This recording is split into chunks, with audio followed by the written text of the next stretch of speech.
कुरान सिर्फ तिलावत के लिए नहीं बल्कि इसमें छुपे राजों को जानने के लिए भी उतारा गया था। हमारी कायनात में जैसी भी जितनी भी मखलूकात हैं, हर एक कोई ना कोई निशानी है जो हमें याद दिलाती है कि इस वर्ल्ड का कोई ना कोई मालिक है, इसे कोई चला रहा है। आपने कुरान का ये कोट तो कहीं ना कहीं सुना ही होगा कि इसमें निशानियां हैं मगर अक्ल वालों के लिए। यानी कुरान ने हमें एक सिंपल सा रूल बताया कि गौर व फिक्र करने वालों के लिए ही कुरान के राज खोले जाते हैं। जैसे कुरान ने सूरह बकरा की आयत 164 में फरमाया, बेशक आसमानों और ज़मीन की तख्लीक में, रात और दिन के बदलने में और उन जहाज़ों में जो समंदर में लोगों के फायदे की चीज़ें लेकर चलते हैं, और उस पानी में जो अल्लाह ने आसमान से उतारा फिर उसके ज़रिए ज़मीन को उसकी मौत के बाद जिंदा किया, और उसमें हर किस्म के जानवर फड़ाए, और हवाओं का रुख बदलने में, और उन बादलों में जो आसमान और ज़मीन के दरमियान अल्लाह के हुक्म से कायम है, इन सब में ज़रूर निशानियाँ हैं मगर अक्ल वालों के लिए। अब ज़रा इमेजिन करो कि कुरान ने टॉप टू बॉटम इस वर्ल्ड की हर चीज़ को अल्लाह की निशानी बताया, और इवन कि उन चीज़ों को भी जिन्हें हम डे टू डे लाइफ में इग्नोर कर देते हैं, जैसे बारिश का गिरना, आसमान में मौजूद बादलों का होना, और इवन कि समंदर में मौजूद शिप्स का भी। लेकिन अक्सर हमारी आंखें हमें धोखा दे देती हैं। हमारी आंखें रिजल्ट देख लेती हैं मगर उस रिजल्ट के पीछे कितनी मेहनत है ये नहीं देख पाती। हमने हमेशा पर्दे की तरफ देखा, पर्दे के पीछे क्या है ये जानने की कोशिश हमने कभी नहीं की। और इसीलिए आज हम उन राजों को जानने की कोशिश करेंगे, और वो भी 1400 साल पहले लिखी गई एक किताब के थ्रू। तो लेट्स स्टार्ट। और हम ही हैं जिन्होंने हवाओं को इम्प्रेगनेटर या फर्टिलाइजर बनाकर भेजा, फिर हमने आसमान से पानी उतारा और तुम्हें उसे सैराब किया, जबकि तुम तो इस वाटर को स्टोर करने वाले नहीं हो। अब इसी आयत में एक वर्ड लवाक़िह यूज हुआ है जो कि लाकी का प्लूरल है, और इसका सीधा सा सिंपल सा मतलब है इम्प्रेगनेट या फर्टिलाइज करने वाली हवा। अब जब क्या आप हमारे साथ यहाँ तक आ ही गए हो तो हमारी तरह आपका भी सवाल होगा कि हवा आखिर किस चीज को फर्टिलाइज करती है। अब इस चीज का जवाब हमें मेरा साइंस से यानी बॉटनी के स्टूडेंट्स ये जानते होंगे कि मैं क्या कहना चाहता हूँ। आज मॉडर्न साइंस के मुताबिक 90% पेड़ पौधों को अपनी नस्ल आगे बढ़ाने के लिए पॉलिनेशन की जरूरत पड़ती है, यानी मेल फ्लावर के पोलन को फीमेल फ्लावर तक पहुंचाना होता है, और इसी का मेन एजेंट होता है विंड यानी हवा। जब मेल फ्लावर का पोलन फीमेल फ्लावर तक पहुंचता है तब जाके फर्टिलाइजेशन प्रोसेस शुरू होती है, और उसके बाद सीड्स और फ्रूट बनता है। अब जरा उन लोगों में शामिल हो जाओ जिन्हें कुरान ने अक्ल वाले कहा है।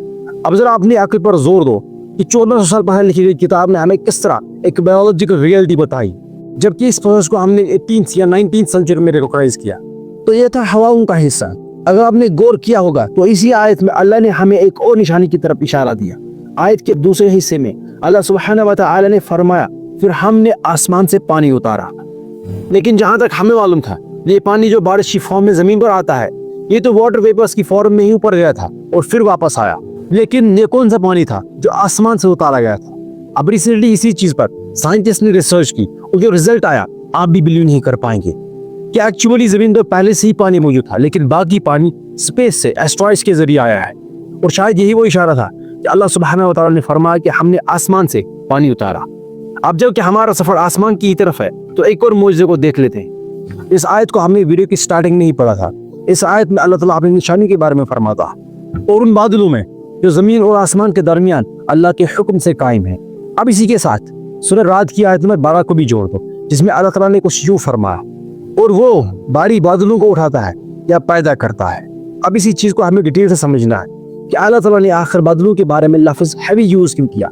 ये तो कॉटन की तरह दिखते हैं और उनका इतना खास वजन भी नहीं होना चाहिए। अगर आप भी ऐसा ही सोचते हैं तो लेट्स सी।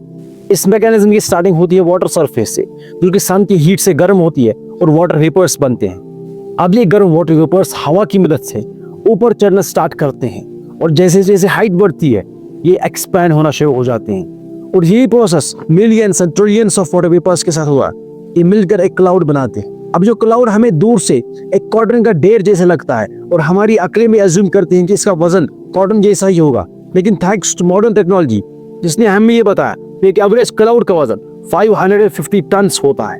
एग्जाम्पल से समझो तो एक नॉर्मल क्लाउड का वजन 40 से 50 बसों के वजन के बराबर होता है, क्योंकि अल्लाह ताला ने पहले ही बताया था कि ये बादल जो जमीन और आसमान के दरमियान है अल्लाह के हुक्म से कायम है। अगेन आसमान के बारे में अल्लाह ताला ने सूरह अंबिया में फरमाया, वजअलना अस्समाअ सक़फ़न महफूज़ा, और हमने आसमान को एक प्रोटेक्टिव सीलिंग बनाया। अब इस चीज को भी हम डिटेल से ही समझेंगे कि actually how sky is protecting us. आज मॉडर्न साइंस के मुताबिक हमारे आसमान की 5 लेयर्स हैं, और हर लेयर हमें अलग अलग चीजों से प्रोटेक्ट करती है। सबसे पहले आता है हमारा ट्रोपोस्फियर, जो सबसे लोएस्ट लेयर है, जो वेदर, रेन और क्लाउड्स को कंट्रोल करता है।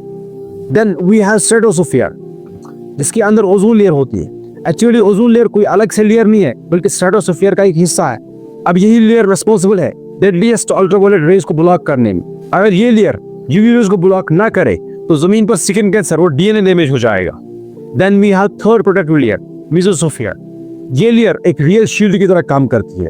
एक्चुअली स्पेस से आने वाली रॉक्स को जमीन की तरफ जाने से रोकती है। अब शायद आपको थोड़ा सा अंदाजा हो गया होगा कि अल्लाह सुब्हानहू व तआला ने आसमान को एक प्रोटेक्टिव सीलिंग क्यों कहा।